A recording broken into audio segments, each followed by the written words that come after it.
بسم اللہ الرحمن الرحیم۔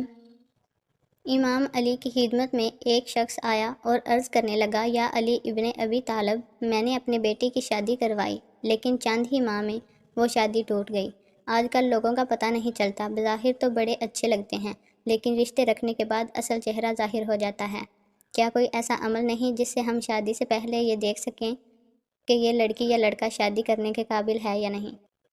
اس پر حضرت امام علی نے فرمایا، اگر تم اپنی بیٹی کے لیے رشتہ دیکھ رہے ہو تو تم لڑکے میں یہ دیکھو جو لوگ اس سے مرتبہ میں کم ہیں، حیثیت میں کم ہیں، اگر ان کی عزت کرتا، ان کا خیال رکھتا ہے تو سمجھ جاؤ یہ زندگی میں ایک اچھا شوہر بھی بنے گا اور اپنی بیوی کا بھی خیال رکھے گا۔ لیکن اگر جو رتبے میں اس سے بڑے ہیں ان کی تو عزت کر رہا ہے لیکن جو مرتبے میں کم ہیں ان کا احساس نہیں کرتا، تو سمجھ جانا کہ یہ انسان تمہاری بیٹی کے لیے صحیح نہیں۔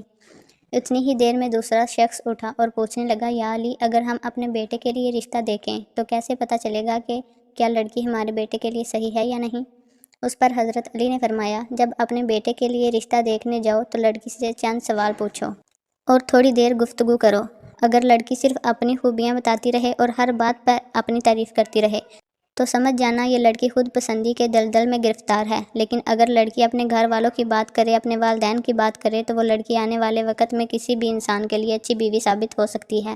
اور اگر کوئی انسان ان دونوں اعمال کے بعد بھی گھبرانے لگے اور فیصلہ نہ کر سکے تو وہ گھر آ کے 27 مرتبہ سورۃ کوثر پڑھے اور سو جائے۔ اگر خواب میں خوشحالی یا وہ لڑکا اچھے لباس میں نظر آئے یا وہ لڑکی اچھے لباس میں نظر آئے تو وہ انسان سمجھ جائے کہ رشتہ مبارک ثابت ہوگا۔ لیکن اگر خواب میں آگ یا شیطانی مناظر یا خون، لڑکی یا لڑکے کے خراب روپ دیکھے تو پھر وہ رشتہ بہتر ثابت نہیں ہوگا۔